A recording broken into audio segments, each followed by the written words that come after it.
Hello everyone, আজকে রান্না করব বেগুন দিয়ে মাছের ঝোল।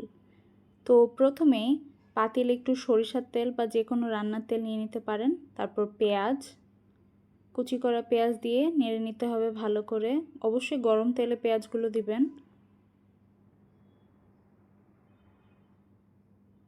পেঁয়াজ দিয়ে কিছুক্ষণ নেড়ে নেওয়ার পর আদা রসুন বাটা দিয়ে দিবেন পরিমাণ মতো। তারপর দিয়ে দিতে হবে লবণ স্বাদ মতো। এবার আমরা একে একে মশলাগুলো দিয়ে দিব। যেহেতু বেগুন একটু ঝাল হয়, ঝাল দিলে স্বাদ বেশি ভালো লাগে, সেহেতু লাল মরিচের গুঁড়ো আমরা একটু বাড়িয়ে দিয়েছি। আপনারা আপনাদের স্বাদ মতো কম বেশি করে নিতে পারেন। তারপর দিয়েছি জিরা গুঁড়া,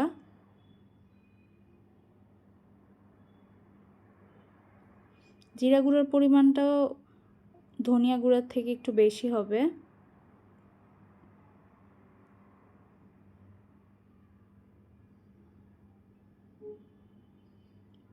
কম আঁচে মশলাগুলো কষাবেন যেন মশলাগুলো পুড়ে না যায়। এরপর দিতে হবে ধনিয়া গুঁড়া,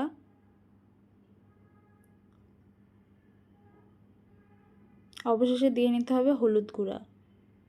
এবার মশলাগুলো দিয়ে ভালো মতো অল্প আঁচে কষিয়ে নিতে হবে। সাথে দিয়ে দিতে হবে মাছ।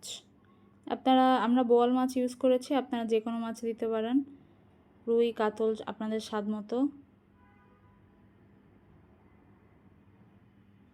মাছের মধ্যে মাছগুলো মশলাতে দিয়ে ভালো মতো কষিয়ে নিতে হবে।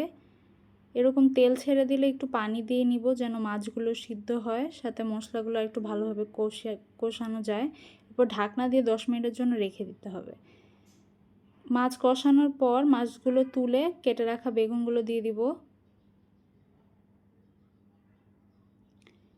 মিডিয়াম হিটে রান্নাটি হবে। বেগুন দিয়ে দেওয়ার পর ভালো মতো মাখিয়ে আবার ঢাকনা দিয়ে 5-7 মিনিট রেখে দিব। বেগুন কিছুক্ষণ সিদ্ধ হয়ে গেলে 5-7 মিনিট পর মাছ দিয়ে নিতে হবে। তুলে রাখা মাছগুলো আবার দিয়ে দিব।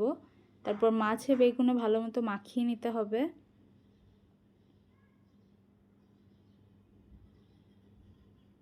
এরপর একটু পানি দিয়ে দিব।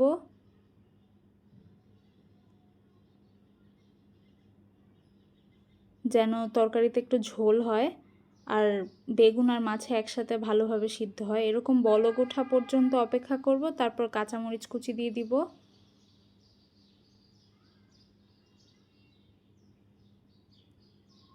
তারপর দিয়ে দিব ধনিয়া পাতা কুচি।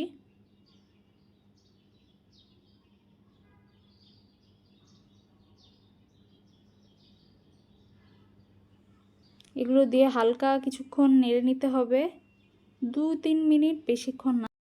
হয়ে গেল বেগুন দিয়ে মাছের ঝোল।